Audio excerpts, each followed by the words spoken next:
I refused to participate in the sexual advances of the Clerk of the Senate, Jeremiah Nyegenye, sex in exchange for trips. We have seen politicians of high standing, veteran politicians, being told to turn around so that their behinds can be seen. We saw it the other day. The objectifying of women. It's become such a norm. The women in parliament are suffering. Take it from me. Wetu, nisikio na jicho. Kama huja subscribe, tafadhali naomba tusupport kwa kusubscribe pale YouTube. Washy TV Kenya, subscribe. Na mtakuwa wa kwanza kupata habari zinapochipuka. Pia tufuatilie kwenye social media zingine zote, Washy TV Kenya, pale Facebook, pale TikTok, pale Instagram, tufuatilie pale na tunashukuru kwa kuwa mtazamaji bora. They are having to do things that they would otherwise not even speak up in public. All this sex for work nonsense. Don't you want to know who has been traveling, where they have been going, who they have been going with, how much they have been spending? Because in that travel report, you can then be able to analyze the data and ask yourself, is Karen Nyamu an expert in everything? With several battles in the Senate of Kenya. Some that have that started like 2 years ago. They started when I reported an issue of sexual harassment. And to be clear, what I reported is that I realized that my legislative agenda, I realized that my work in parliament, my activities in parliament, somehow they're being sabotaged and I'm having a difficult time. When I reflected on several things, I actually came to the conclusion that because I refused to participate in the sexual advances of the Clerk of the Senate, Jeremiah Nyegenye, so many things which are in control, either through his office or by proxies, were happening to me. This is on record. I did a personal statement at the floor of the House. What you saw after that is a woman who was being persecuted for speaking up. You saw a suspension motion that was brought 2 times. The first time they brought it to the floor of the House. They realized that I was present, and so I would be accorded 20 minutes to defend myself. The whole House, that is the leadership of the House, the Speaker, everyone was aware that because I'm a person who speaks and I am very fearless, at that first motion they decided it's probably a bad idea to try and suspend her when she's present, because her 20 minutes in the protected area in Parliament, she will spend it wisely and she will inform Kenyans of what is happening in this country. So what they did at that first motion, you will see the majority leader going on record saying that some of this dirty linen needs to be washed outside of the public spheres. And the majority leader, Aaron Cheriot, is on record saying that they are going to have conversations outside of the plenary, and that the matter, they assured me and they promised me that at the bare minimum, there will be investigations, and whatever it is that I was reporting will be looked into, and that there will be a conclusion where all parties will be able to take responsibility and move forward. That did not happen. As a matter of fact, the majority leader never picked my phone from that day until the next motion, which they basically made sure that I was absent, that I was not in Parliament. So I was in New York attending the Clinton Global Initiative. At that time also the president and the whole State House delegation was in New York. So even anyone who could have intervened and brought it to the powers that be that something is going wrong, everyone was busy in the US. That is when they brought the motion to suspend me based on the report that I put, that, hey, listen, there's an administrator, a senior person in Parliament, who is actually making my work so difficult because I have refused to participate in his sexual advances. Because I was absent on that day, automatically my 20 minutes of right of reply was lost because I was not at the floor of the House. So what happened is they passed it very quickly and I was suspended. I was suspended in absentia. You will hear many people saying that she was accorded time to come before the Powers and Privilege Committee to defend herself and substantiate the claims. That is not what happened. I reported an incident where I'm being harassed and where I am being treated unfairly. And what happened is that they charged me. They actually took my report and charged me. They made it a charge. They said, we are charging Senator Orwoba for disrespecting Parliament by alleging that there is sexual favors for legislative agenda. So that is not being accorded. That is being charged. And immediately after that, they prosecuted it by the motion. And immediately after that, I was suspended. We have been in this country, so you have lived through these events. I was suspended. Much later, because I put out a point to speak about this to the media, the majority leader called me and said he's going to broker a truce because they were afraid of the things that I was going to say. And they said, you know what, if you at least apologize to your colleagues who you have spoken ill of, we will reduce the suspension. You have seen me on record apologizing and saying, while I was seeking my justice, there are some of my colleagues who I might have rubbed the wrong way. I apologized to them. I said, I'm sorry, I was busy trying to seek justice, but in that way, I might have either come off aggressive or what, but I apologize. What you see after that is them reducing a sentence and bringing it down to, I don't know how many days. Within that reduction of the sentence, of the suspension, I didn't know that I was not supposed to be paid a salary. I thought that when you're suspended, you're not paid a salary, right? So the next time you see me at the floor of the House, what is happening? They have prescribed an apology. The clerk was part of the team that sat down and prescribed the apology. That is why he inserted his name into the apology. And you see me at the floor of the House saying, no, I'm not going to read this apology, because my legal team had already told me that the clerk wants that apology so that he can take the apology back to court and say, in fact, her allegations are false. She even apologized for it. And if you go to the court proceedings, which are public, you will see that the clerk indeed, even after I gave the disclaimer, he indeed took the apology and used it in court for proceedings that are ongoing, saying that the fact that she apologized to me it shows you that she was lying. That is not true. I have reported an incident of sexual harassment. To date, there is a letter to Parliamentary Service Commission. The chair of Parliamentary Service Commission is the Speaker of the National Assembly. The letter is out there. He chose not to act on it. At the bare minimum, in any workplace, at least an investigation must be conducted. I have been saying that if you think I'm lying, let the travel report of the Senate be released, because then you will see that at the point when United Nations invited me to Brussels to the 53rd Assembly, the clerk gave an advisory that there is no money, yet there are people who are sent to the same forum.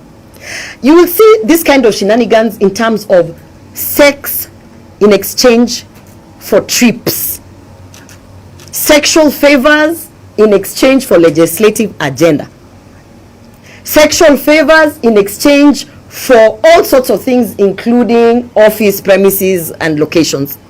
That is what I've been saying. Not one single entity has investigated this. I asked to be given the travel report, which is in the custody of the clerk of the Senate.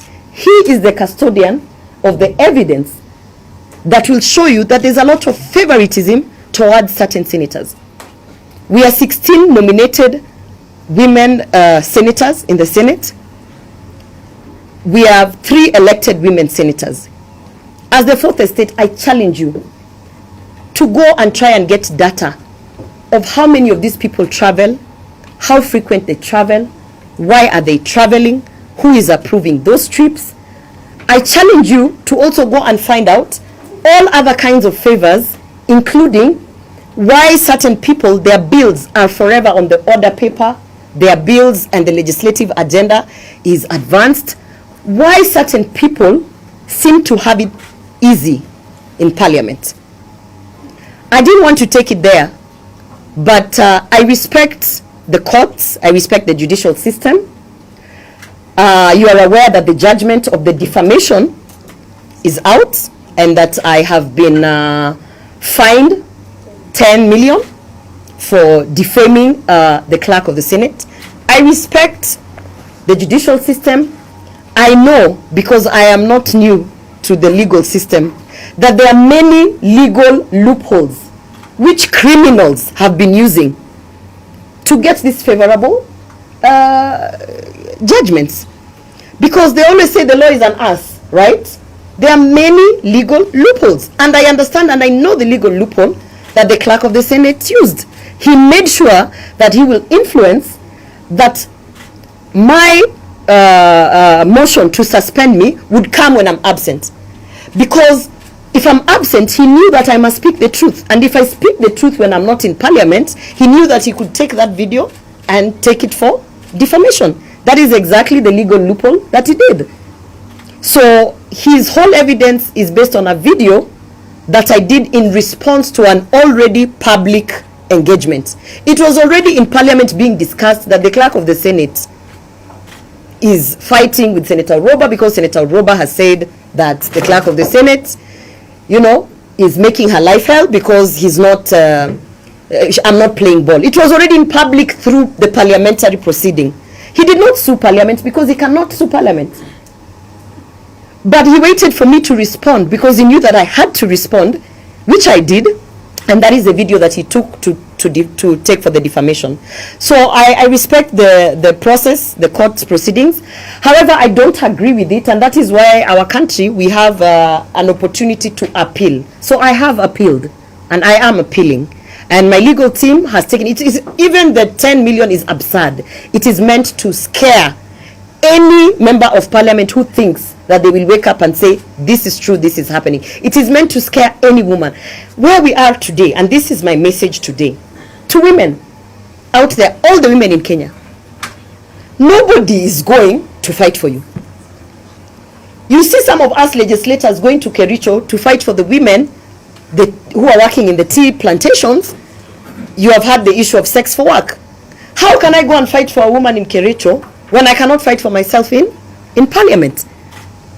We all know very well the culture that has been bred in these spaces. It's not only in Kericho. It is in EPZ. It is in all these workplaces. It is in our homes, where even our domestic staff members are subjected and put to a corner. We have seen politicians of high standing, veteran politicians, being told to turn around so that their behinds can be seen. We saw it the other day. The objectifying of women, it's become such a norm. Because if you raise your head and say, this is wrong, they suspend you, they illegally try to remove you from Senate, they hit you with a 10 million bill. But I want to say this. Wangari Maathai did not strip in Uhuru Park because it was easy, right? Nobody said it would be easy. There is a price to pay to end the culture of sexual harassment. And I'm willing to pay that price. And I'm willing to pick up that fight. And I'm willing and I'm ready. And if they thought that is what is going to silence me, that will not silence me, because I know there are staff members in parliament who are raped in that parliament. Staff members who work there. Any sexual engagement that is non-consensual, that someone has not put their consent, that they have been backed to a corner, like we have seen our politicians on the platforms being told turn around, and they feel the pressure because, you know, who is this person and everything. That is rape. And I'm telling you, it is happening in parliament, and I'm not going to be quiet. I will speak about it. I mean, what else can they take away? Where I'm standing, I have served a suspension for 6 months. Where I'm standing, I have not been paid my salary forever, you know. Where I'm standing, I don't know how many court cases because of speaking up. Where I'm standing, my own political party does not like the guts that I can stand up and say this is wrong. What else will you take away from me? I know that you're sending me all sorts of signals, telling people to come and tell me that they will finish me. I know that there's a threat to my life. But I also know that there are so many women who are counting on me to keep my head up and to keep speaking the truth in times where many people will be harassed, intimidated, jailed, and even their lives taken away. Innocent Kenyans being shot because they dared to go to the street to even demonstrate. I know that. So I want to say this to Jeremiah Nyegenye. This is a battle that I will take to the end. Because what happened in Parliament, to me, is just but the surface. The women in Parliament are suffering, take it from me. They are having to do things that they would otherwise not even speak up in public. And so therefore, it is just time to end that culture. I believe there's space for us to politic without all this sex for work nonsense. And if we can go out and fight for the women in the tea farms, in the industries, wherever, we have to start from the spaces that we are in. It is wrong. I will never conform to it. And so I remain strong. My legal team, thank you, my legal team, for the work that they are doing. We continue to fight the good fight. And as you can see, do I look defeated? I don't think I don't look defeated. So if they thought this would bring me down, again I say it, as I've said it before, bring it on. The only thing that will end me here is that they will kill me. And that is a fight that we know we are ready. So in the event that I die, I want you to know that these are the battles that I am picking up and I am fighting, because I believe God put me there for a reason. So that is the long and short of it. Mm-hmm. Any questions? I have one question. From your experience as a member of Parliament, do you think these issues are only happen to those who are elected, or maybe they also happen to the staff? The issue of sexual harassment in Parliament is not limited to members of Parliament. In fact, it is so rampant within the staff. When I mean the staff is, we have staff members who are working for us there.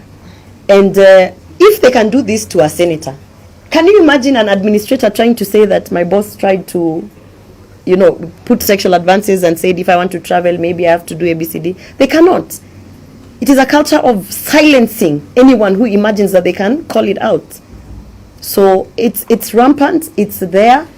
I urge you to speak to the likes of Martha Karua and veteran politicians who have been in that house. They will tell you. It's not. I am not speaking from nowhere. It is there, and it has to be addressed. We don't have. I even asked the leadership to put a sexual harassment policy and safeguarding measure. For instance, I am reporting someone, but I'm reporting him to himself. How is he going to take action against himself? They don't even have a policy. There's no sexual harassment reporting, mechanism. There's no safeguarding of victims. So any member of Parliament right now who is looking at me will not even dare say that I think I was given a raw deal because of ABCD. They will shut their mouth, and that's not where we want to go as a country. Yeah. Madam Udogo, perhaps a question from this time. Yes. Are you doing this alone? Are you take one man guitar? Are there any senators who are actually supporting you on this?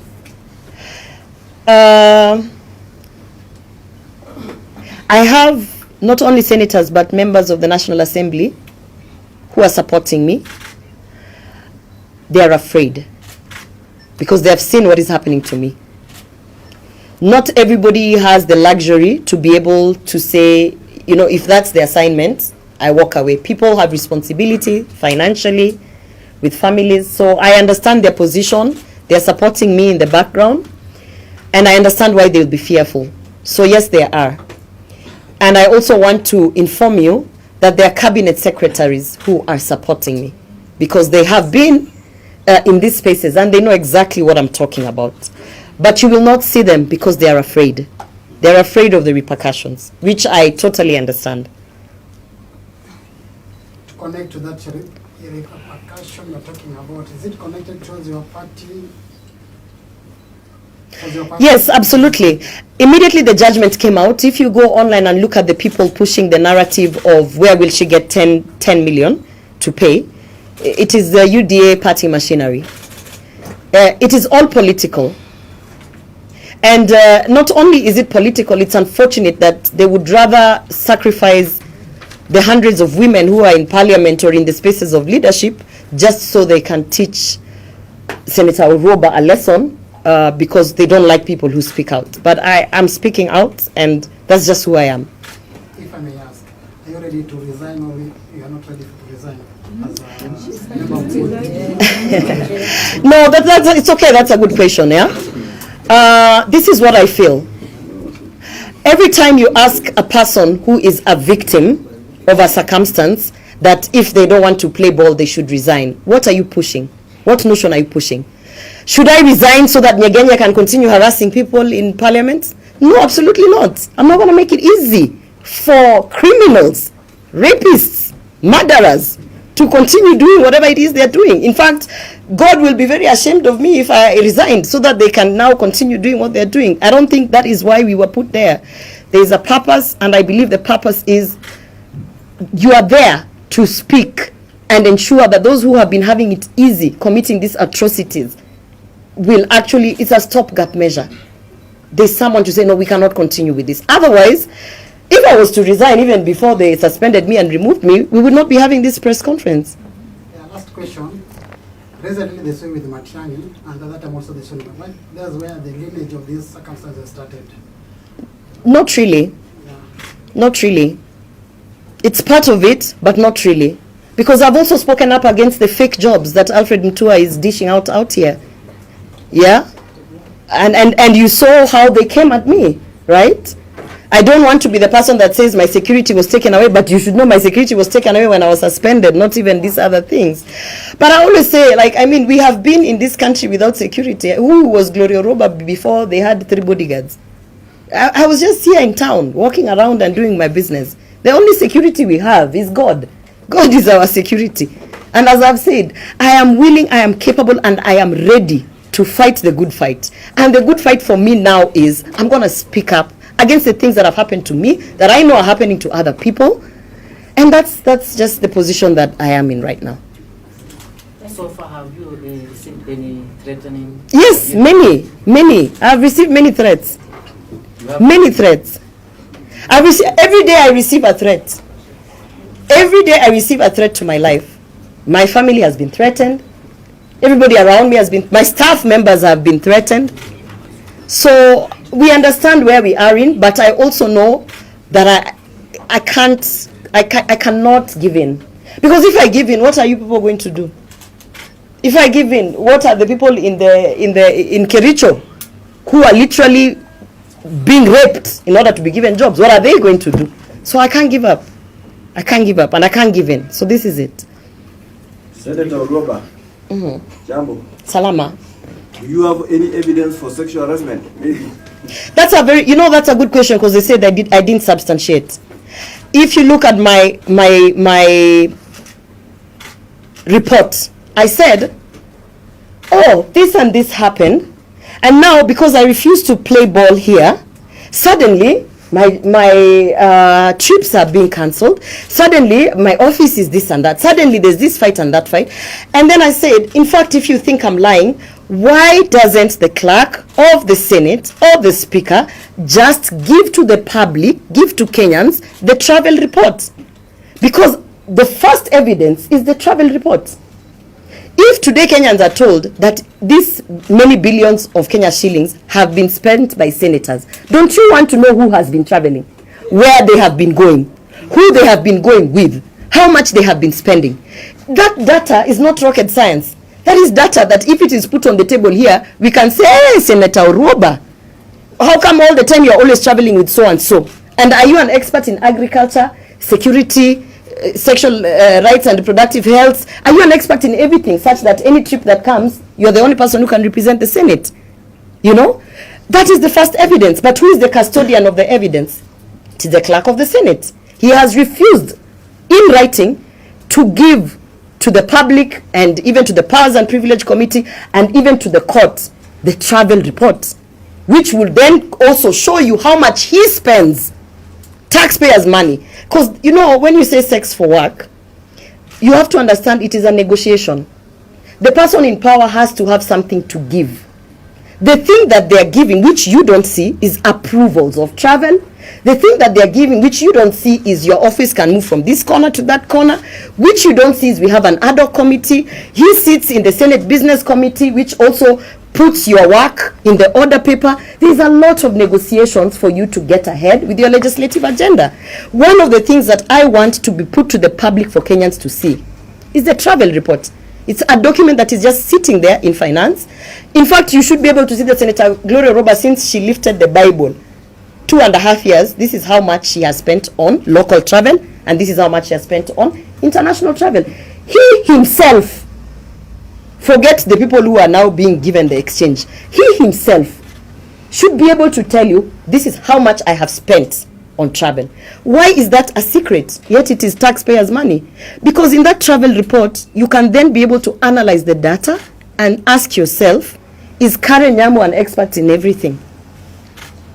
Now, And ask yourself, is this other nominated senator so special that she's an expert in everything? And ask yourself, did even Senator Orwoba need to go for that trip? She knows nothing about ABCD. This is the accountability. And in that report is my evidence of, ever since I refused to play ball, you can even see from the travel that legitimately the things that I have been called upon to speak and represent this country, they were not supported. Yeah, and now, so how do I produce evidence that where the clerk is the custodian of the evidence? now in that assumption, Are the other senators playing ball? I cannot speak for the other senators, but I can speak for myself. And for myself, I'm not playing ball. And I'm asking you, go and audit. Ever since I said, no, I don't want to participate in this, go and audit how many of my things, legislative or otherwise, have actually been tanked. Juzi tumesikia mwingine akiamua akipituka kwa ile tulikuwa tunasambaza hiyo video. Comment on that. Isiyo ndio nimesema, ikifika mahali ambapo mpaka mwanasiasa kama yule Sabina Chege is not a first timer. Ikifika mahali kama ye anapata hiyo pressure mpaka anaambiwa mbele ya watu pinduka na anajipata amepundika, unafaa ujiulize haswa ni nini hiyo inawafanya wanaogopa mpaka wanafanya vile vitu wanafanya. Kwa sababu Sabina Chege si mtu ambaye ameanza siasa jana. Sabina Chege hata kuna alikuwa mpaka sijui deputy party leader ama ni party leader wa Jubilee. Huyo ni mwanasiasa ambaye unasemaje kwa Kiswahili, veteran politician. Lakini inafika mahali mtu fulani anamwambia hebu penduka tuone pale nyuma vile ambavyo na anapenduka.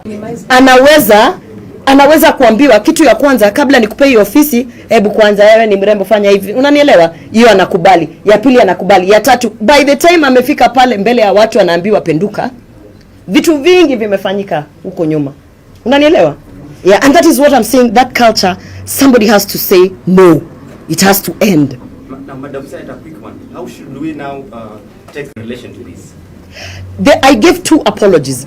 As I told you, the first apology, when the majority leader came to me and told me, we need this thing to come out from the public. There are some of your colleagues who felt when you were looking for justice, you didn't treat them well. My colleagues, meaning my senators, fellow senators. I said, I have no problem apologizing. There are some who actually I abused in a WhatsApp group because I was so mad. Why are you people not seeing what's happening? So in that moment, there are some who I abused. I apologized to them and said, I'm sorry. In my quest of seeking justice, I might have offended you, and I'm sorry. I can apologize any day for that. My second apology was a prescribed apology by the clerk of the Senate. He will come and deny it and say it is a committee that wrote it, but he supervises that committee. The secretariat reports to him.